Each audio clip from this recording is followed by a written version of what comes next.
Yo, what's good everybody? It's Fright Delight, and before we even get started, I know what y'all about to say. Your boy finally got the ring light. Well, hold that round of applause, cause that's just the first step. The next step is getting a new microphone, cause I know y'all been complaining about the audio shit. I've been complaining about the audio. And thank you so much for the support you all been giving me as well. It's been really almost overwhelming. So without further ado, let's start talking about the Return of the Living Dead franchise, made in 1985. This was in movies like Back to the Future and Fright Night were released. And from what I could see from that year, it was just a great time for cinema in general, which is why I could see how this movie flew under the radar, at least in my group of friends. The movie is about a deadly gas called 2,4,5 Trioxin being released into the air, causing the flesh-eating undead to rise from the grave and forcing a gang of friends and work associates to band together and survive. From what I understand, most people who see this film really enjoy the movie for the fun vibe and campy nature it brings, and the few that don't like this movie really fucking hate this take on the undead and prefer the George A. Romero type of zombie. Now, if you haven't been here before, what I'm gonna do is recap the movie, give my thoughts and opinions in between, then end it off with its tier rating. Now let's stop playing and get to it. The movie starts off with three characters working at a medical supply warehouse. You got Freddy, Frank, and Bert. Bert's the owner, and he goes home while Frank stays behind and teaches Freddy the ropes of the business. He shows him around and telling him where he can find certain tools, even showing Freddy some split dogs, and even reveals a dead body in the freezer. He tells him that the body is sold to medical supply schools and the army for ballistic tests. You either gotta love to pay or hate the people to do some crazy shit like shoot dead bodies for a living. Anyways, you meet some of the other characters. You got Spider, which isn't just only the black guy, unlike Reggie from Night of the Demons 3, which I really appreciate. Then you got Tina, the one with the final girl potential. Right next to her is a familiar face that we've seen before. It's Linnea Quigley as a woman named Trash, a very interesting name. Behind her are the forgettable bunch. So you have Casey, Chuck, and Schools. And I bet you don't even know who Schools is played by. And if you do, shut up, this isn't for you. Schools is played by Brian Peck. And if you haven't heard of him before, just look at A Quiet on Set with the stars from Nick. It's actually pretty sick what happened, but I don't even want to get too deep into that because I just thought it was crazy that the movie I was watching since I was younger has the dude that violated Drake Bell. And since I can't unsee it, you can't either. The group of friends are trying to find something to get into, like a party, which leads them to pick up Freddy. Speaking of Freddy, back at the warehouse, he asks Frank about the weirdest thing he's seen while working there. This leads Frank into telling him about the movie Night of the Living Dead, and how that was based on a true story. He tells Freddy about the barrels filled up with the trioxin gas that got mixed up with the military shipping. Instead of them going to the government facility, it actually got delivered to the medical supply warehouse. Frank even offered to show Freddy the basement and where the barrels are. They walk downstairs getting to the barrels when Frank shows Freddy the contained dead body within it. Now, this is when a great question leads to a dumbass decision. Hey, these things don't leak, do they? Leak? Hell no. These things were made by the U.S. Army Corps of Engineers. You couldn't pay me to be this stupid. Anyways, we get to a transition into a title card and the trioxin gas getting sprayed not only on Frank and Freddy, making them pass out, but also going through the vents and infecting the dead body in the freezer. We cut to a military home a little later in the day, about an hour and a half to be exact. This isn't a major plot point, but it's important to where the characters end up in the end. We follow Colonel Glover being a stiff dick to his wife. What's for dinner? Your favorite, lamb chops. I had them for lunch. Then going from his work from home computer to check in on the station. He's still looking for the barrels of trioxin that was misplaced long ago. We'll catch back up with him later. It looks like the group of friends got a ride from their other friend, Suicide. Yes, that's his name. It makes sense with the way he acts though. The crew makes it to Freddy's job arguing about what to do since he doesn't get off for another 2 hours. Chuck suggests that they can always drive around, which kills me because it's always the mofo with no gas money trying to have fun on the road in your car. The funny thing is when Suicide asks Chuck for gas money, Chuck gets cricket ass quiet, talking about, "I was just kidding." We probably all know a Chuck, but don't be like a Chuck. Anyways, Schools points to the graveyard saying that they can hang there, and that piques the interest of everyone, leading them to break in and act like kids in the playground, especially Trash, acting like a kid during recess. While the crew decides to hang out there, Freddy and Frank finally wake up sick as hell after being knocked out by that gas. Frank tells Freddy that they're gonna call the owner Bert to see what they can do. While Frank is trying to get rid of the stank in the air, Freddy hears some barking coming from somewhere in the warehouse. As they walk closer, the two are thrown into a panic, discovering that it's actually the split dogs making that noise. Frank wastes no time trying to put the dog back in the grave, whacking his ass with a crutch. Things go from bad to worse when they start to hear screaming coming from the freezer. They decide now's a good time to call the boss because calling the army using the number on the barrel will bring too much unwanted attention to the warehouse. While they're dealing with that issue, Spider is dealing with Trash's weird ass questions. Do you ever fantasize about being killed? Never. Then she starts dancing ass naked on some poor soul's tomb while the others cheer her on. And from some of the dialogue, it sounds like she's done this before. Back with the two blockheads, they make Burt damn near have an aneurysm because of how bad the publicity will cause him and his business he built brick by brick. Brick by brick. He has an idea that most of us will come up with, especially having seen more than a few zombie movies. He tells Freddy to unlock the door while Frank hits the zombie in the head with an axe. Frank isn't feeling the plan and says he doesn't think he can do this, but Burt tells him to grow a pair. Then Freddy unlocks the door. Before Burt has time to take his next breath, the zombie sprints towards his ass, pinning him down on the ground. Freddy and Frank get the zombie off of him, leaving enough time for Burt to grab the axe and hit the brain. Well, I'm not sure if it's the brain. I hit the fucking brain! My bad, Burt. What else do you have in mind? Oh, never mind. I see. Decapitation should work. Burt and the crew, along with myself, watching this movie for the first time, are shocked to find that it didn't work either. The court starts to go wild in the warehouse, knocking over whatever is in its path, but Burt and the crew subdue the zombie and discuss their next move. I feel like this is a realistic conversation people will have if we find out zombies wouldn't die to a headshot. I thought you said if we destroyed the brain, it'd die. It worked in the movie! Well, it ain't working now, Frank. You mean the movie line? After the revelation, Burt decides to hit up an old friend that owns a crematorium across the street. His name's Ernie. He always has that tool on him, which Burt finds out really quick. Ernie puts his gun back in the holster as Burt asks him how long they've been friends before sliding in the favor in there too. He brings Frank and Freddy inside with the contraband, then tells Ernie that there's rabid weasels inside.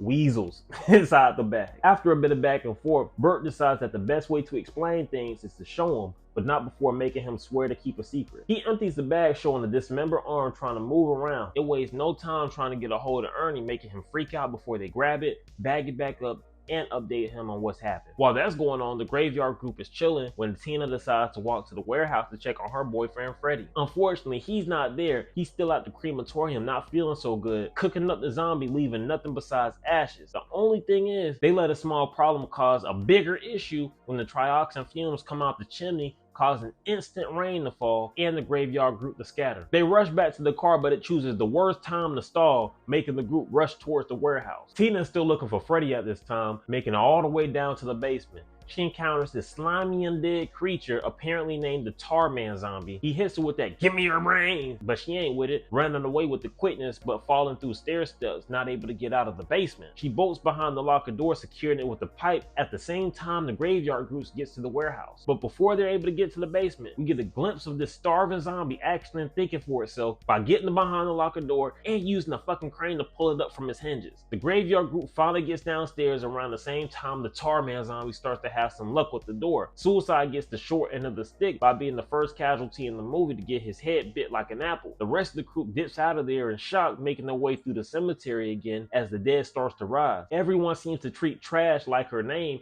and slide out of there, leaving her to fulfill her fantasy. It'd be for a bunch of old men to get around me and start biting and eating me alive.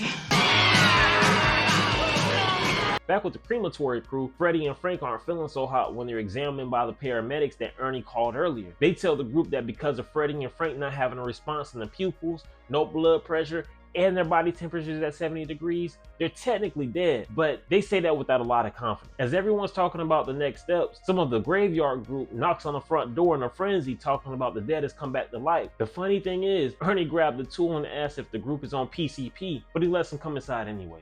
Speaking of Ernie, the crazy thing I learned about him is that the director, Dan O'Brien, intended for him to be an escaped Nazi in hiding. If you look closely at things start to line up because the tool he carries is a German Walter P-38 used in World War II. And when we first meet him, he's listening to a German march song when he's embalming bodies. I swear, the more I learn about this film, the darker it gets. You got molesters and Nazis running loose in this movie. What's next? Puppy killers? Puppy molesters? Anyways, the other part of the graveyard group, Casey and Chuck, make their way back to the warehouse before realizing they left trash behind. They stay there for pretty much the rest of the movie, so we'll switch back to the paramedics going to get a stretcher for Freddy and Frank. They go outside and don't last very long before getting devoured by the undead. One gets bum rushed in the driver's seat and the other gets jumped by a school of zombies.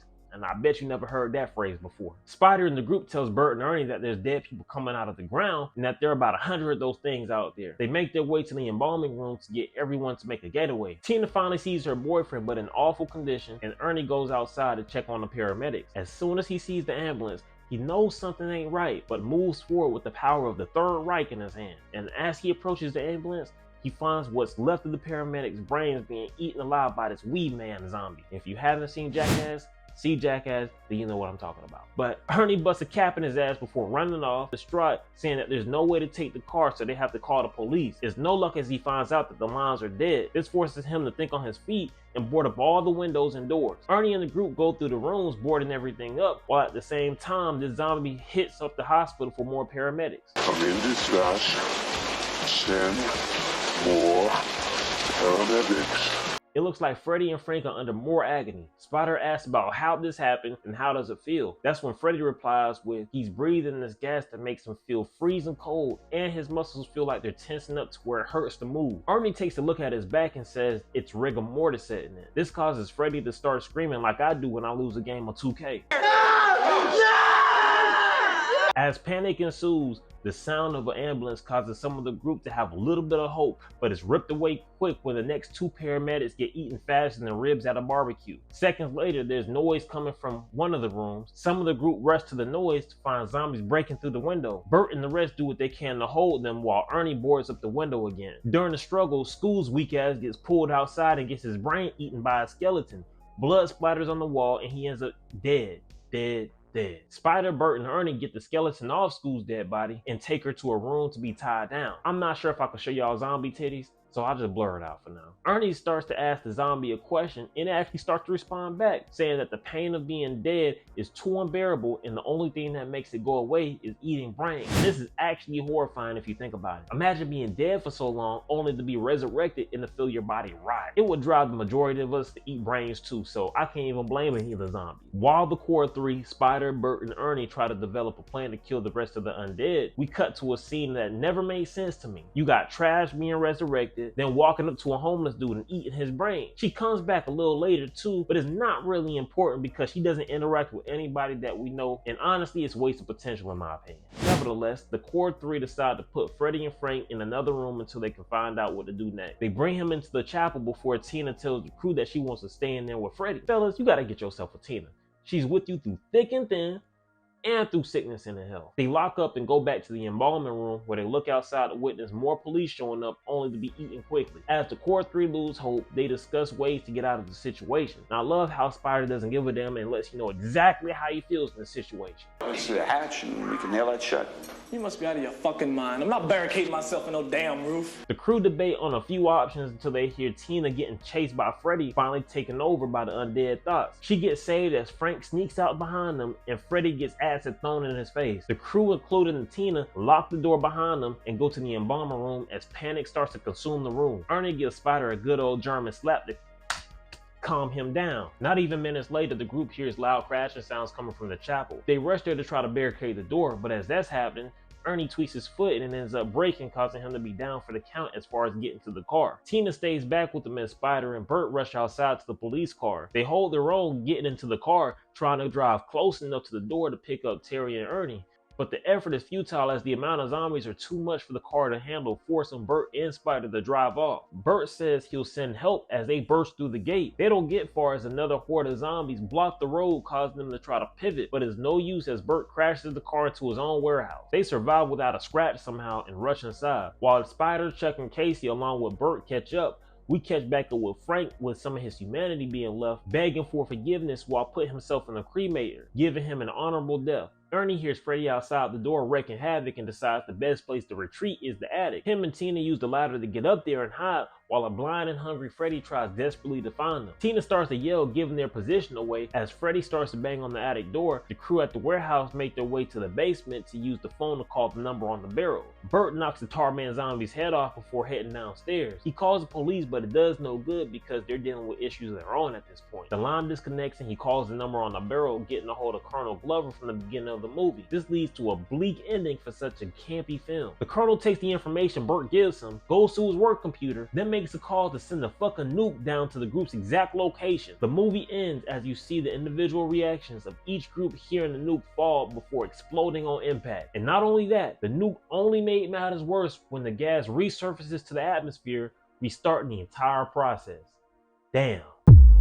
Now homies, I can express to you all how much I love this movie. From the over-the-top characters, the soundtrack, the concept of the zombies not being able to die but still feeling the pain of dying, and even the quirky dialogue that only this movie can get away with. Freeze, you're dead! Don't shoot you! Are you crazy? Are you on PCP? Nobody's on any drugs, man. Just let us in. This is the perfect movie to turn your brain off and enjoy the next hour and a half to. The only things I can think of that I weren't really feeling like that was how Linnea Quigley's character Trash was able to come back as a zombie when nobody else was able to. And not only that, but after she comes back, she legit does nothing to the story or the characters involved. You can take her scenes out and the movie would be exactly the same. The other thing I didn't like was how the movie ended. I feel like this was a film that was so campy and goofy to where you didn't need such a bleak ending. Plus, if the army supposedly contained the zombies before, then they would know that a nuke wouldn't work and will only create more zombies. I almost feel like the writers didn't know how to end the movie, so they just said, fuck it, let's nuke everything. Other than those issues for me, Tom Matthews as Freddy and James Karen as Frank really play off each other really well. And when they scream together, it creates an over-the-top atmosphere that I can really indulge in. And the place that I can get this type of over-the-top campy behavior from is in this movie and the sequel to a lesser degree. Now, this may not be taken so well, but this is one of my favorite zombie movies of all time. For those reasons I said earlier, I'm happy to say that this is the first movie that I covered that's for sure a Fright Delight.